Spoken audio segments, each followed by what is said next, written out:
हाँ जी, आज मैं एक ऐसे टॉपिक पे बात करने वाला हूँ, जिसको लेके बहुत कन्फ्यूजन है और सबके दिमाग में कन्फ्यूजन है।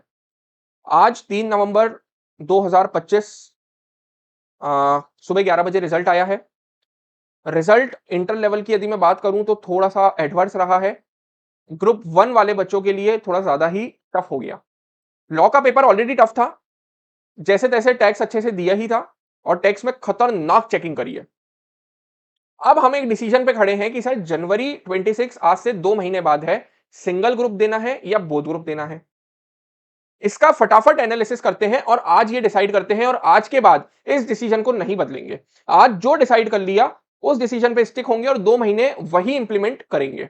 4 फैक्टर हैं और ये 4 फैक्टर्स के बाद भी it is totally up to what you think कि आपको सिंगल ग्रुप देना है या बोथ ग्रुप देना है। सबसे पहला फैक्टर है कोचिंग। यदि आपकी बोथ ग्रुप की कोचिंग हो गई है तो आप बोथ ग्रुप देने के बारे में सोच सकते हो। सोचना है अभी अभी हम डिसाइड नहीं कर रहे हैं, बाकी 3 फैक्टर्स बचे हैं। हाँ, बट यदि आपकी कोचिंग हुई ही नहीं है, यदि आपका एक पेपर एक सब्जेक्ट बचा है या एक सब्जेक्ट की भी कुछ क्लासेस बची हैं, मतलब बेसिकली थोड़ी सी भी कोचिंग बची है, तो बोथ ग्रुप के ख्याल को छोड़ देना, क्योंकि 60 डेज है हमारे पास।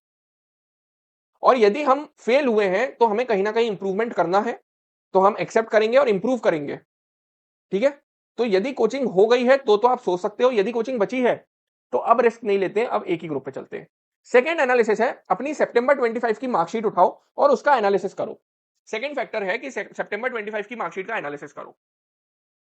मार्कशीट से ये निकालने की कोशिश करो कि क्या हमारी कॉन्सेप्चुअल क्लैरिटी में तो दिक्कत नहीं है। देखो, फेल ना दो वजह से होते हैं। एक कि सर हमें क्वेश्चंस आते थे, सिली मिस्टेक्स बहुत कर दी, सिली मिस्टेक्स बहुत कर दी।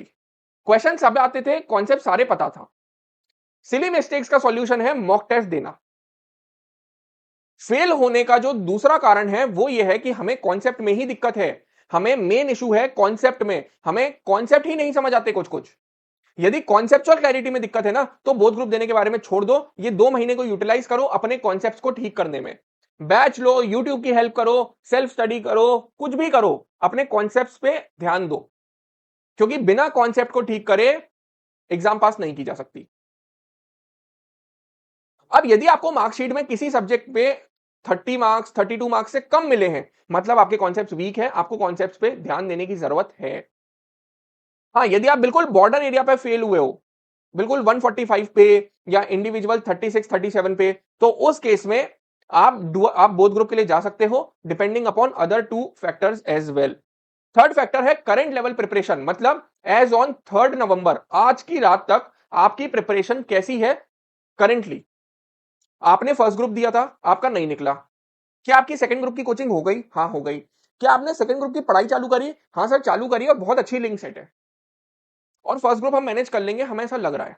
तो आप आज एक मोटा मोटा प्लान बना के देखो क्या हो जाएगा। यदि हो जाएगा तो फिर बोथ ग्रुप की तरफ जाओ। देखो, कोचिंग हो गई है, बहुत ज्यादा कॉन्सेप्ट में दिक्कत नहीं है फर्स्ट ग्रुप के, सेकंड ग्रुप की अच्छी पढ़ाई चल रही है, लिंक सेट है, तो बोथ ग्रुप की तरफ जा सकते हो। तो करंट लेवल प्रिपरेशन को भी खुद ध्यान रखना। और चौथा, कॉन्फिडेंस। भले ही आपकी पूरी कोचिंग हो गई, आपकी बहुत अच्छी पढ़ाई चल रही है, पर कहीं ना कहीं आपका कॉन्फिडेंस डगमगा रहा है, आज के रिजल्ट के बाद कहीं ना कहीं आप टेंशन में आ गए हो, तो कॉन्फिडेंस यदि डगमगा रहा है ना, तो फिर एक ही ग्रुप दो, फिर वो भले ही फर्स्ट ग्रुप हो या सेकंड ग्रुप हो, एक ही ग्रुप दो। लूप में मत फंसो और कोशिश करो कि इस बार इस ग्रुप को बिल्कुल फोड़ना ही है। टेस्ट सीरीज लगाओ, सब कुछ करो। तो फोर्थ फैक्टर है कॉन्फिडेंस। अब ये तो एनालिसिस मैंने कर दिया, but single group versus both group के लिए ना थोड़ा सा आपको सेल्फ टॉक भी करना पड़ेगा, सेल्फ एनालिसिस भी करना पड़ेगा। तो एक बार ये चारों फैक्टर्स का स्क्रीनशॉट ले लो और एक बार ये चारों फैक्टर्स खुद भी बिठाओ कि हाँ यार, क्या कॉन्सेप्चुअल क्लैरिटी में तो दिक्कत नहीं है, क्या मैं बोथ ग्रुप देके लूप में तो नहीं फंस रहा हूं, मेरी करंट लेवल प्रिपरेशन कैसी है, मेरा कॉन्फिडेंस क्या बोल रहा है, करूं नहीं करूं, आज के रिजल्ट की वजह से बहुत मेंटली परेशान तो नहीं हो गया हूं मैं कोप अप कर पाऊंगा। ये सब क्वेश्चन पूछो खुद से और फिर डिसाइड करो। इसी के साथ मैं एक अनाउंसमेंट करना चाहता हूं कि सीए इंटर जीएसटी का chapter wise exam oriented batch, जी हां, chapter wise exam oriented batch लाया हूं मैं जनवरी 2026 के लिए, जनवरी 2026 के लिए। And it is starting at a very reasonable price of 199 पर चैप्टर।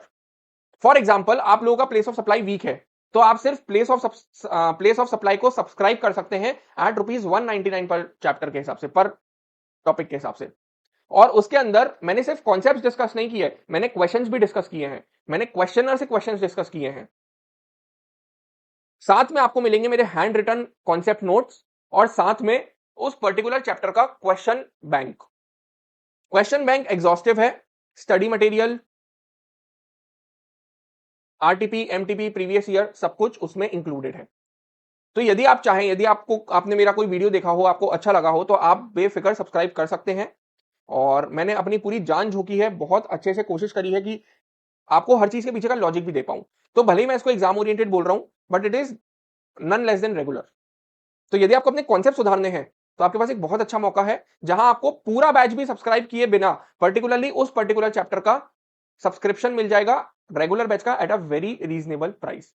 ठीक है, इसी के साथ अलविदा लेता हूं। आई होप मैंने आपकी एक single group versus both group की प्रॉब्लम को एड्रेस किया और सही ढंग से कर पाया और आपके लिए एक वैल्यू एडिशन रहा। ठीक है, थैंक यू। अब मिलेंगे नेक्स्ट वीडियो में।